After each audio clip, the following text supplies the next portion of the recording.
According to statistics, the average person walks past 36 murders in their lifetime. Oh my God, she was murdered. It was a murder? Unlike in Hollywood movies, they're not easy to spot. Where is she, buddy? Where is she? The devil made me turn her to ashes. They seamlessly blend into our everyday lives, assuming roles as friendly neighbours, helpful colleagues, or even the person lying beside you each night. I wanted to be out of jail. I couldn't wait till I got out. I was in there with someone who was clearly psychopathic. Using investigative research and primary audio, Morbidology is an award-winning true crime podcast that shines a light on the darkest corners of humanity. Through our investigation, we have attained evidence which we are not releasing at this time, which leads us to believe Jolene is not alive. Tune into Morbidology each week across all podcast platforms. Criminology is a true crime podcast that may contain discussion about violent or disturbing topics. Listener discretion is advised.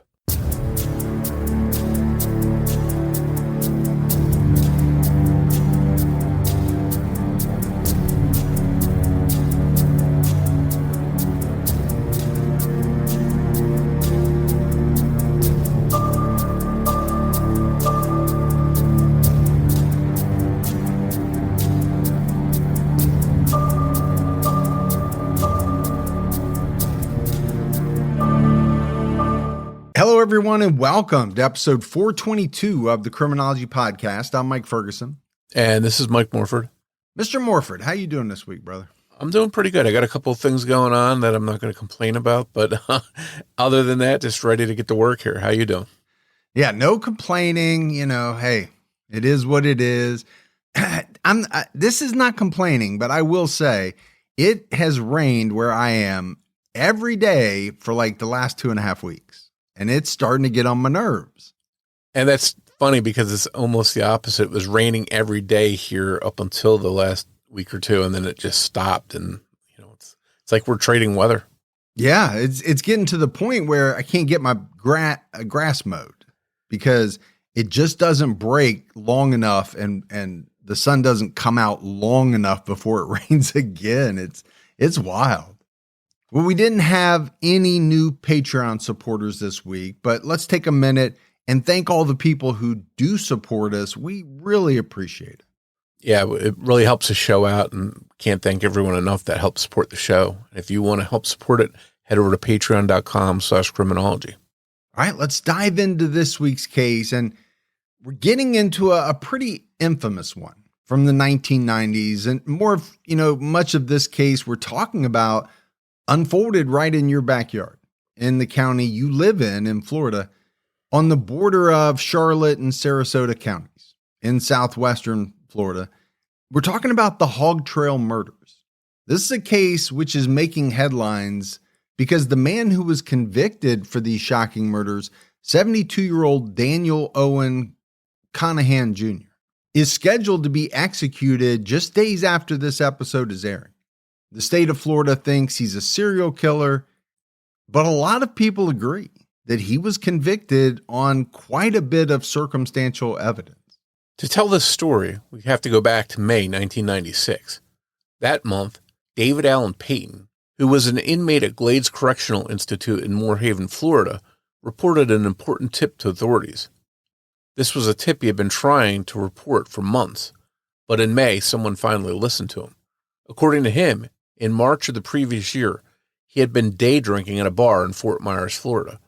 On his walk home, still drunk, he stopped at a bus stop, which had a bench and some shade, so that he could take a break. Before he could continue on, a man driving a blue Mercury Capri stopped beside him with the windows down. He called out to David, asking if he wanted to hang out. He offered him some beer and said they could smoke some weed, too. David wasn't really one to turn down a good time, so he hopped in and they headed off. All right, so right off the bat here, I'm just getting some strange vibes. I'm going to be honest with you. Now, do people day drink? Yeah, they do. I mean, it's not my thing. I don't really drink that much anyway, but I never was what you would call a day drinker to the point where you're just like stumbling home. I've seen people like that, but the thing that really grabbed me was, okay, he wants to stop at this, this bus stop bench. I get that, right? It's a way. It's home. You're hammered. But then just some random person drives by, rolls down their window, offers you beer and weed. It just seems like a strange interaction. First of all, why are strangers just coming up to you to hand out beer and weed? Yeah, I don't know what this guy David looked like, but maybe this guy driving by sees him and says, that looks like a fellow partier, and just got the vibe and said, hey, jump in my car, let's go party. And David seemed like he was one to go along with that. And I think it just sort of unfolded that way. I could definitely see how some people think this story doesn't sound like it may have unfolded this way, actually, but that's the story he gave anyhow. The driver, who said his name was Daniel Conahan, gave David a beer and offered him a Valium, which is, as we all know, most recognized as a prescription anxiety medication. Despite a haze of intoxication, David recalled that they were driving on Zamel Road in Charlotte County, about 20 minutes from Fort Myers, when Daniel, the driver, propositioned him. He asked David if he could take naked pictures of him and said he would give him $100 for modeling. David declined, not feeling comfortable with the whole idea. David realized that Daniel hadn't taken any of the Valium and he wasn't drinking. And David, although he hadn't taken the Valium, began to feel woozy.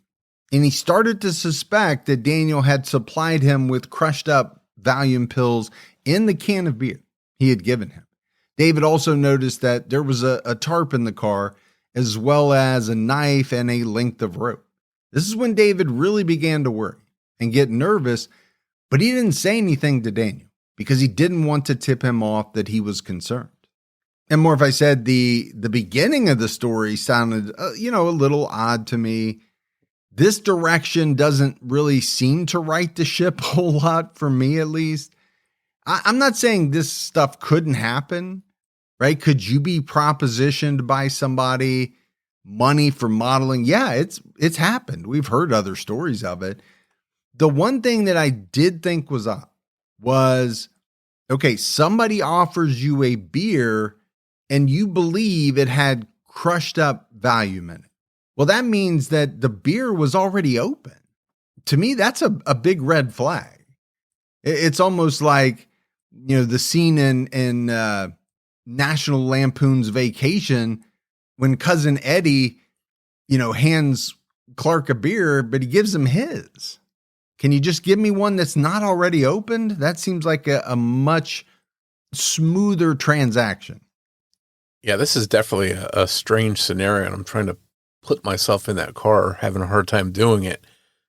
It's already strange, but now you look around and you see a tarp, a knife, rope. It's going to bring up some worrisome thoughts if I'm in that car, for me. Yeah, I would be getting serious serial killer vibes. There's just no way around it. David was trying to play it cool, but the vibe in the car never really recovered after this. David was on edge the rest of the ride and started getting nervous. He didn't feel any better when Daniel turned down a dirt road in the middle of nowhere. The car ended up getting stuck in the mud, but Daniel wouldn't let David get out to try to push. He was considering his options for escape when a truck drove up. It was big enough to pull Daniel's car out of the mud. Daniel told David to stay in the car.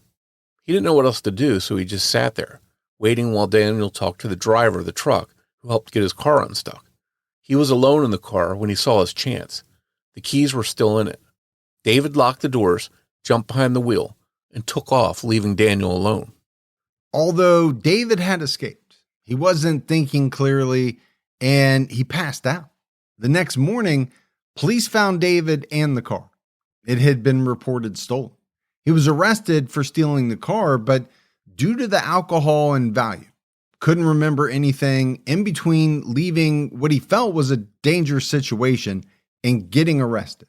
Police determined that the car belonged to Daniel Conahan's father, Dan Conahan Sr. Some reports state that he had already reported the vehicle stolen, while his son, Daniel Jr., was driving it, and that he had been unaware of the theft by David. Other sources note that Daniel Jr. had the audacity to report it being stolen, despite what seemed like shady intentions on his part, and that when he lost the car, he had to tell his dad that someone stole it, and then Daniel Sr. officially reported the theft. Either way, David got nailed for having a stolen car. David ended up being tried and convicted and sent to prison for stealing the car. He pled his case that he stole it only to escape a dangerous situation in which he felt threatened, but the authorities didn't believe his claims. He was completely unharmed after all, and Daniel didn't actually try to do anything to David. No crime had occurred other than the grand theft auto. Eventually, though, investigators became interested in his story, and in May 1996, over a year after the incident, they administered a polygraph examination to David, one that he passed. Authorities began to dig deeper into Daniel Conahan because multiple people had mentioned his name related to suspicious behavior or incidents, and investigators believed he could be involved in the murder of a young man named Richard Allen Montgomery. Okay, so let's circle back around because we've talked about this incident. For me, there's two ways to look at it. Either David is lying about the whole thing. He stole this guy's car and then came up with this wild story, or this wild story really happened. And David ended up being convicted and sent to prison for basically trying to get away from this guy, Daniel, who he thought was going to do him harm. Yeah, I think you were right to be suspicious of the story that he gave, and even the police were, but it seems like they came around and became interested in what he had to say because of their suspicions of Daniel in this other attack. On April 17th, 1996, 1 month before David Payton passed the lie detector test about his run-in with Daniel, a skull was discovered in a wooded area off of Highway 41 in Charlotte County by two storm utility engineers when investigators searched the nearby area, attempting to discover any additional remains or evidence at the crime scene. They found two bodies. The first set of remains was identified due to a tattoo, still visible on one man's shoulder. Authorities shared photos of the unidentified victim with local media, and luckily, the sister of 25-year-old Kenneth Lee Smith was watching the news and recognized the tattoo. His identity was confirmed through dental records. According to news reports, Kenneth's body appeared to have been sawed in half. The second victim found with Kenneth Lee Smith was much easier to identify because he had been dead for only 1 day, maybe not even 24 full hours, when his remains were discovered, covered up by old carpet padding. He was 21-year-old Richard Allen Montgomery. He had been sexually assaulted before being strangled and his body mutilated. There were rope marks on his body, his wrist, the front of his neck, and his chest. There were marks on a nearby tree that indicated a rope had been tied around it recently. Richard's mother, Mary, had information that implicated Daniel Conahan Jr. Richard and his mother were close. They lived together at Palms and Pines Mobile Home Park near Punta Gorda. She recalled him mentioning a new friend just before his disappearance and death. The friend's name she thought was Conahan or maybe Carnahan. He had been in the Navy, and he was currently working as a nurse and living in Punta Gorda Isles. And he had told her, just before she saw him last, the day before he was found dead in the woods, that he was going to make $200 by posing for some nude photos. During police interviews, two of Richard's friends told investigators that they had been approached by a man in a blue Mercury Capri. They were even able to point out Daniel Conahan's father's Capri when they were driven past it by officers. Detectives quickly began to wonder if what happened to Richard Allen Montgomery may have been the fate that David Payton might have suffered if he hadn't stolen Daniel Conahan's car and took off. And I get being close with your mom. I love my mom to death, but if I was posing for nude photos, which that is not something I'd be doing and not something anyone would want to see, I definitely wouldn't tell my mom that. So I think it just shows you how close these two really were, or maybe they had a much different relationship than most of us have with our mothers. Yeah, I think I'm in the same boat. That's something that I wouldn't share either. And yeah, TMI, too much information for me. But the other thing that really jumps out to me, Morf, is Okay, authorities are starting to wonder if maybe David Payton had been telling the truth. Well, if that's the case, that means they put away an innocent man, right? If they're wondering about that, they have to be wondering about the other part of it as well. Digging deeper, investigators looked at a police report from 1994. That year, Stanley Burden was 26 years old. His life nearly ended that August. A man who said his name was Dan met Stanley at Lions Park in South Fort Myers. He drove Stanley out to the woods off of Rockville Road. Dan had offered him $150 to pose for nude photos. Stanley apparently was up for it, but it was no quick modeling job. The man drove down a dirt road and pulled over in the woods. He had a Polaroid camera with him. He asked Stanley to pose for bondage-themed photos using a clothesline loosely draped around his shoulders. But before he knew it, the man was behind him, tightening the ropes. Stanley was tied to a tree by his wrists, chest, legs, and neck. The man tried to sexually assault him, but he continuously fought him off. Stanley was strangled with rope, his attacker using his foot against the tree for leverage. But Stanley fought for his life. The man beat him and continued to strangle him as he struggled. Stanley told People magazine that the attacker, losing patience and unable to finish him off, yelled out, "Why can't you just die?" The struggle took too long for the attacker, and he apparently felt that he had lost control, so he gave up and left the scene, leaving Stanley tied to the tree. Stanley was relieved, but then he started wondering if his assailant might be coming back with a weapon to complete the job. So he started trying to untie himself, and luckily, he was eventually able to remove his bindings and go for help. He was treated for his injuries at Lee Memorial Hospital.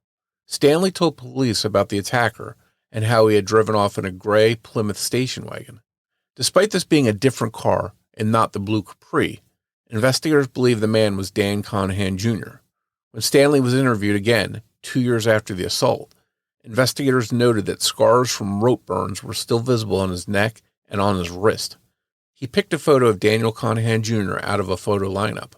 By this point, police felt that Daniel Conahan Jr. was a serial killer, and they started covertly investigating him and gathering information about him.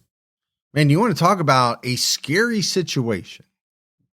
Being up against a tree with somebody behind you, using that tree as leverage to try to strangle you with rope, that is a very scary thought. That's nightmarish. It's amazing that this guy was able to get away. And to me, it just reinforces the old, adage, whether it's 70s, 80s, 90s, when this happened, or today, you don't get in cars with strangers and go out into the woods and pose for nude pictures and things like that. To me, I think that's a recipe for something like this happening to you. Well, there's no doubt, right? By doing that to get that money, you are putting yourself in a very dangerous situation. There's no two ways about it. Investigators learned that Daniel Conahan Jr. was born in 1954. He realized he was gay when he was a teenager. Even his military history indicated trouble very reminiscent of the murders and attacks.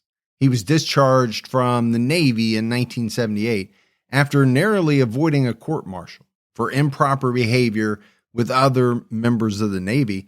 He was caught having sex with more than one of them off base, and from the records, it didn't seem like most or all of these incidents were consensual. He was threatened with charges of sodomy and physical assault, according to an article in the Tampa Bay Times. The discharge came when he got into a physical fight with a man who wouldn't let him perform oral sex on him. After being rejected, he hit the man in the head with a rock. Consensual sex, though looked at as improper at the time since it was between two men, that's one thing. But actually trying to force someone into any sexual act was obviously another. Having someone who fought him off was the last straw, because it could no longer be argued that the men were ashamed or embarrassed and lying about whether what happened between them and Conahan was by force or not. Despite this behavior, though, he was honorably discharged. In 1993, Daniel Conahan Jr. moved from Chicago to Punta Gorda, where he moved into his parents' home. He used his time to study at Charlotte Vocational Technical Center. In 1995, he graduated and became a licensed practical nurse. He went on to work at Charlotte Regional Medical Center, but eventually went on medical leave after hurting his back. He was still on leave when the investigation started focusing on him. At the end of May 1996, Deputy Scott Clemens started frequenting Kiwanis Park, where Conahan was often seen. The deputy was undercover, of course, and he was approached by Conahan on 2 different occasions. The first time, Conahan offered the deputy $7 if he could see his penis, and $20 if he would let him perform oral sex. The deputy turned down both offers, but the next day, Conahan offered him $150 to be a nude model for photos. Again, the deputy declined. He offered a different undercover detective, Ray Ware, $200 to let him take bondage shots, but that detective too turned him down. So a couple of things here for me, Morf. $7? Okay, seems like a strange number. I don't even know what I would think if I was approached by someone in a park and offered $7 for that. I mean, obviously I'm going to say no, and I'm going to say get away from me and all those things, but I might be offended. $7? That's all it's worth. But, the thought of, okay, then coming back and upping the ante, right, to $150 to model nude. My thought is, and I have this thought in many cases where people are propositioning, maybe sex workers or anyone for money. If their thought is that they're going to kill these individuals, they can offer whatever they want. They can make it so hard to turn down because they don't plan on ever actually paying that money. Yeah, it's a very bizarre situation, but I mean, $7 back then is probably like $12 today. So with inflation, but seriously, this has just got ick factor written all over it. You're in the park. Imagine if that undercover detective was just a guy out on a jog or a stroll getting his steps in, and he's got this creepy guy coming up to him, propositioning him. I don't know. It takes a certain kind of person, I guess, to just come out and proposition somebody like that to begin with. And he's got a little bit of a history here going now because it's, multiple people, 2 detectives, definitely he's got an MO that he likes. Well, I think you said it right? The ick factor is high here, but also I think it also tells you that they're onto this guy. They have undercover detectives kind of, posing here at the park where he is known to frequent. There's no doubt he's on their radar. Investigators got search warrants for Conahan's home and vehicle and subpoenaed his financial records. Paint samples from his dad's blue Capri matched a paint chip collected from Richard's pubic hair. On the evening of April 16th, 1996, the last day of Richard's life, Conahan went to a Walmart in Punta Gorda, where he purchased film for a Polaroid camera, clothesline, pliers, and a knife. He paid with his credit card. The type of clothesline matched the marks on Richard's body. Finally, investigators felt that they had enough against Daniel Conahan Jr., and he was arrested on July 3rd, 1996. He was charged with 2 counts of sexual battery, 1 count of kidnapping, and 1 count of attempted murder in the first degree, all for the attack on Stanley Burden. He was transported to Lee County, where he was held in custody without bond as he awaited trial. With Conahan behind bars, investigators worked to link him to any more potential victims. He had a pretty specific pattern based on what David Payton and Stanley Burden told them, a pattern that the murder of a man named Richard Allen Montgomery seemed to fit, and they were sure they would find more victims, or that they already had. Conahan started to look good for what the media dubbed the Hog Trail Murders. These murders spanned multiple years, and they also occurred in multiple counties, making it harder for authorities to connect the dots at first. The first of these Hog Trail murders was discovered on February 1st, 1994. Two hog hunters near Biscayne Boulevard in Port Charlotte, Florida, discovered the body of a white male who had clearly been murdered. His body had been mutilated. His genitals had been cut off. Rope burns were visible on his body. The victim, found with no ID, was known as John Doe number 1. He was finally identified in 2021 as 27-year-old Gerald Jerry Lombard. His family back in Lowell, Massachusetts, last spoke to him in 1991. The next victims weren't discovered until 1996. And Morf, we talked about this case unfolding in your backyard. This Biscayne Boulevard, where Gerald Lombard's body was found, is a place you're familiar with, right? Yeah, it's scary because it's right where I was at for a soccer game the other day. My kids had summer camp right there, right next to it. So to know that something like this happened right there is pretty scary. And we hear that quite a bit, right? People write into us, they communicate with us about how, when we put out a case that happens near them with locations that they're familiar with, it just hits differently. And I've actually noticed that in researching cases that happen around where I live, it just seems to hit differently. Another area I'm familiar with because my son plays football there is Northport, Florida. On January 1st, 1996, a family living in that town on Ferrandina Street got a gruesome surprise from one of their dogs. It brought them a human skull. This was not the first bone that the dog had brought home, but it was the first undeniably human body part. Previously, they figured the bones were animal bones, likely from something larger like a deer. Investigators scoured the area and found more human bones about half a mile from their residence. The bones were determined to belong to an adult male. The man's cause of death couldn't be determined, but, like with Jerry Lombard, the man's genitals had been removed and his pelvic area had been mutilated. This was not caused by wildlife or decomposition. It was clearly intentional, part of the murderer's signature, and done by something sharp. This victim, to this day, is known as Sarasota County John Doe. 2 months later, in March of 1996, a man pulled over off Interstate 75 in Northport, Florida, because he had to pee. He stepped into the woods off of Laramie Circle to do his business, but before he could, he noticed human remains. A dead man was lying in the weeds in front of him. The man was naked, lying on his back, with his arms out in the shape of a cross.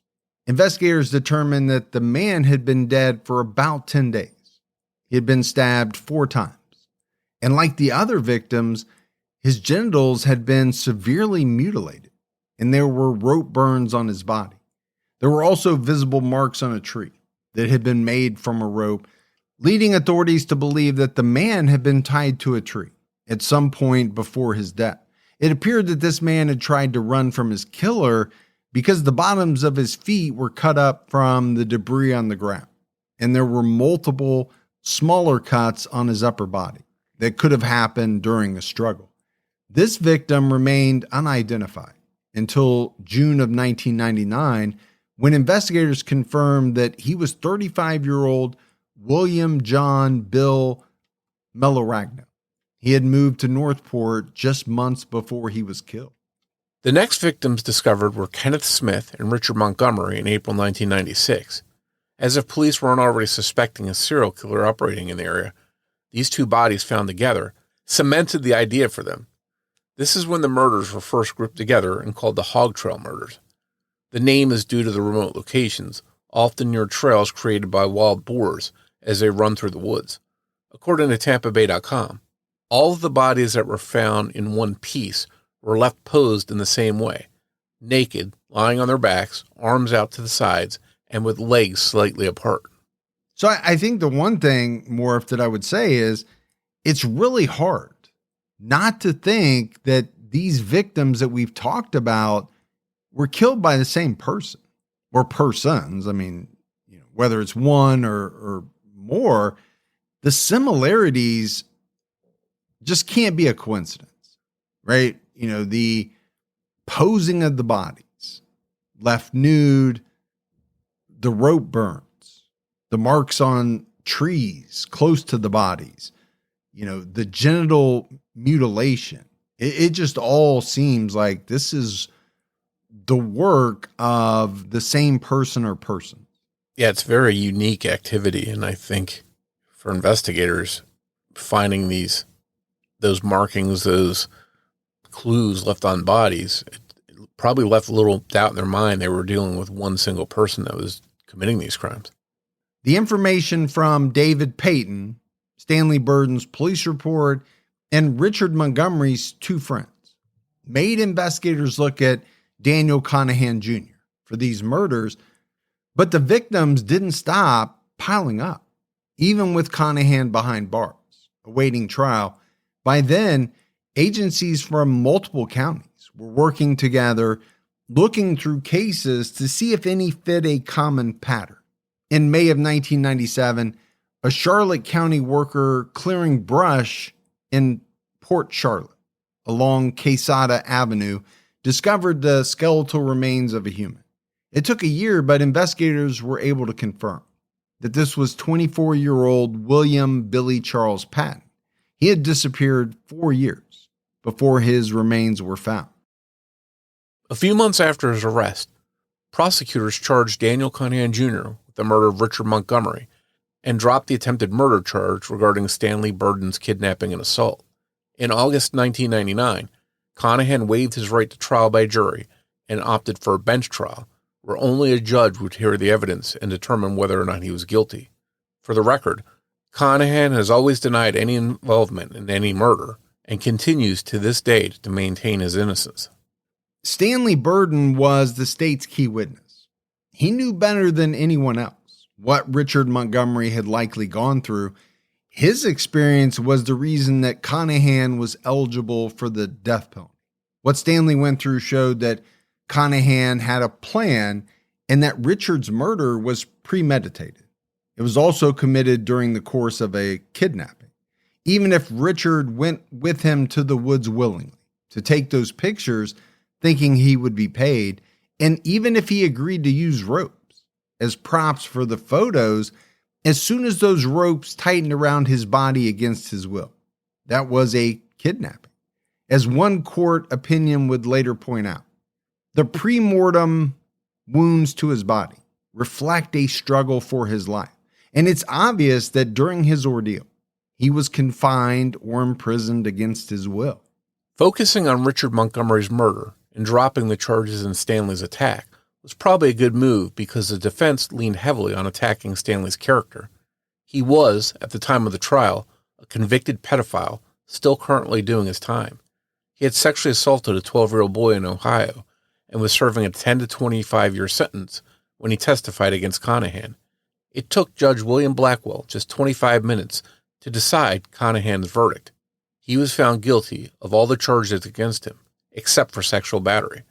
This charge resulted in an acquittal, but only on a technicality due to an error at trial. And Morf, to me, it's an interesting decision. Bench trial versus jury trial. And, we didn't talk about a lot of evidence, at least physical evidence, because frankly, there wasn't a lot, right? We said it very early on, up front. This was a man who was convicted largely on circumstantial evidence. I would think that might be a great venue or a great reason to select a bench trial. Take the jury equation out of it, the emotion, all of that, and just have the judge, judge you on the facts. Obviously, it didn't work in this case.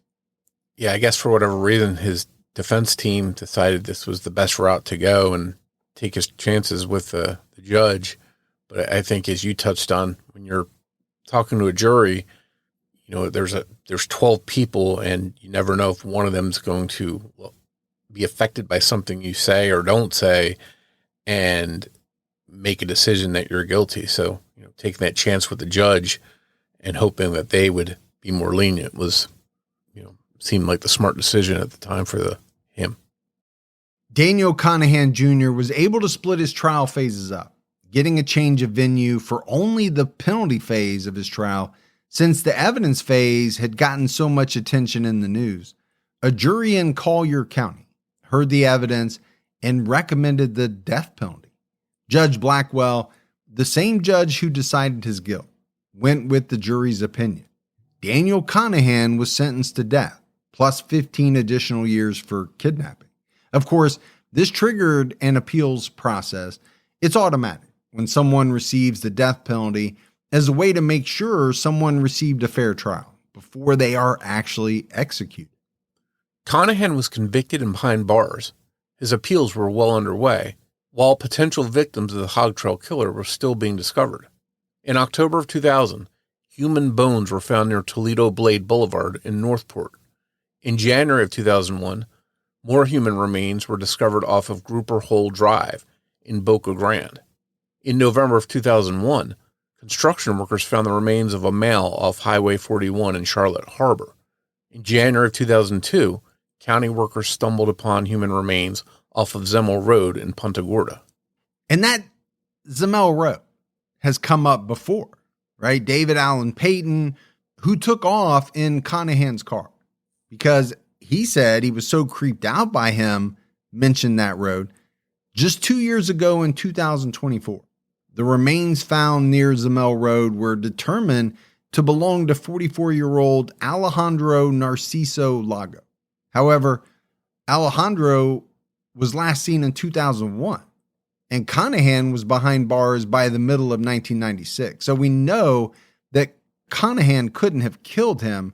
Now, that doesn't mean he's not responsible for any of the Hog Trail murders, but it proves he's not responsible for all of them. And it might be why he wasn't charged in any murder other than Richard Montgomery, where multiple witnesses had heard Conahan's name or had been approached by him and could therefore help identify him.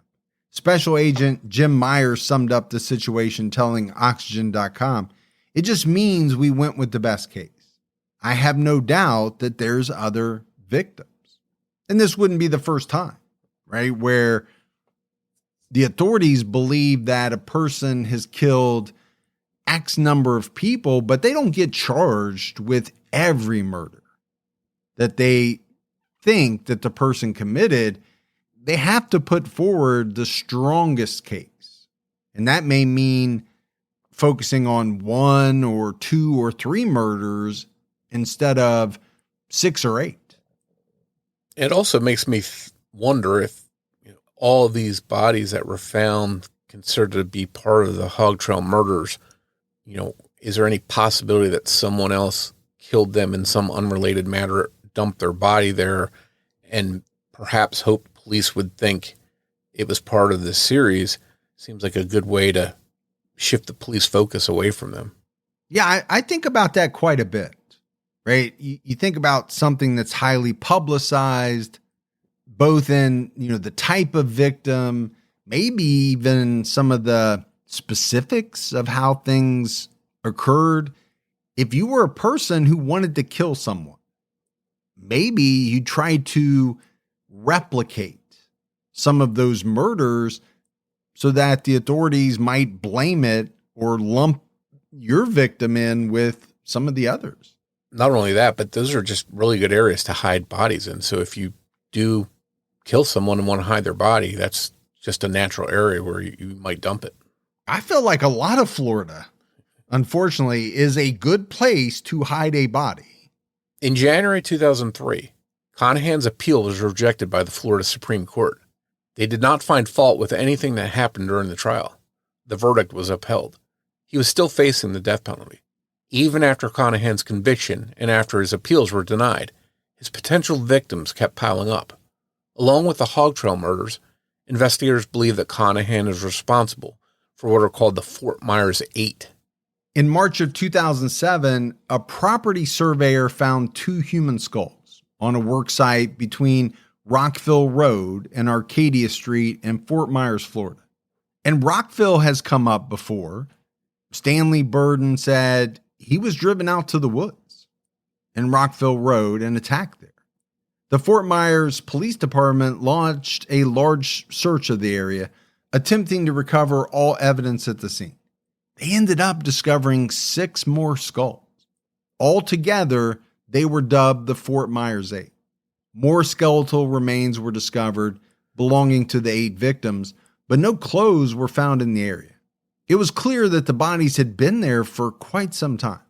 There were no signs that anyone other than the property surveyor and the search teams had been out there recently, and because there were so many bodies in one relatively small area, investigators initially wondered if they were dealing with a funeral home that had improperly disposed of remains, and this isn't out of the realm of possibility. Things like that do happen, though it's much more common that the funeral homes can't get rid of the bodies, and they end up literally stacking. And we've seen documentaries on that. Morf, I don't know if you've seen it, but it was wild. The one that I watched, I can't think of the name of it right now, but they were taking in so many bodies and not performing services that they literally were stacking up. But there were 0 clues that the bodies had ever been contained by anything, like coffins or body bags. All that was found were the bones. And it became clear to authorities that these weren't just random bodies. They were murder victims. Investigators believe the bodies had been there for at least a decade. Only 5 of the 8 bodies found in Fort Myers have been identified. 3 of them were last seen in 1995, and 1 was last seen in 1996. 38-year-old John Blevins was identified in late 2007. He was last seen leaving his home sometime in 1995, but was never reported missing. 21-year-old Eric David Kohler was last seen in Port Charlotte in October 1995. 24-year-old Jonathan James Tyhay was last seen in Fort Myers in October of 1995. The final victim to be publicly identified, 30-year-old Robert Ronald Bobby Sodden, was also last seen in Fort Myers. He disappeared in 1996. Victim F, the 6th victim found, was identified in 2023, but his name has not been released to the public. Conahan was not charged in any of these murders. But it is interesting, right, that a large number of these victims were last seen in 95, 96, a time frame where he would have been out on the streets. I could see why, they would look at him as potentially being involved. Yeah, the timing has definitely jumped out at me too.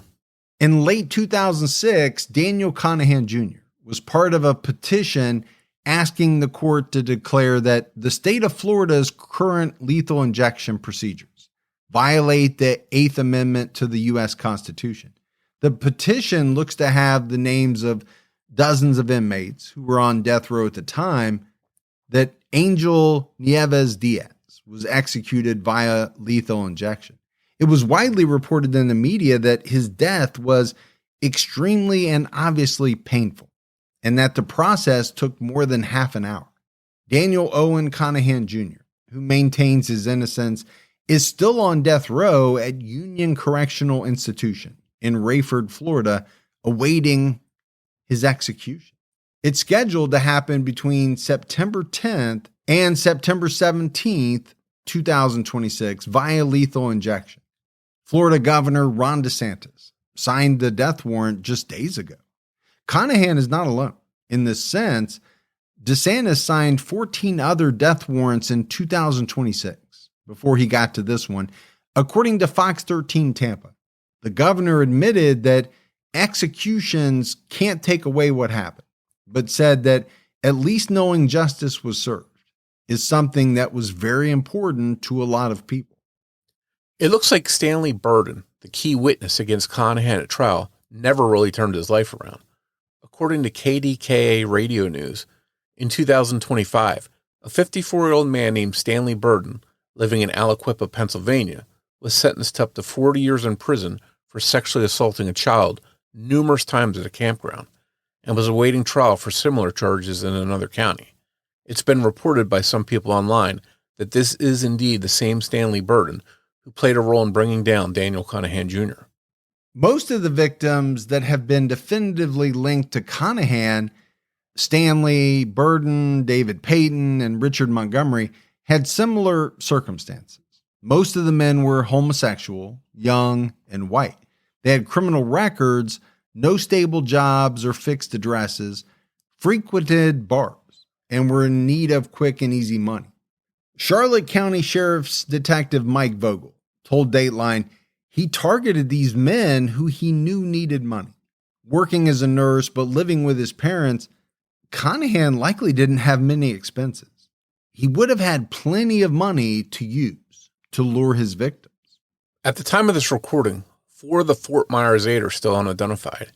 It's unclear how long the victims were dead before their discovery, since the elements in Florida meant that most of them were completely decomposed, just skeletons when they were found, and that may make IDing them harder.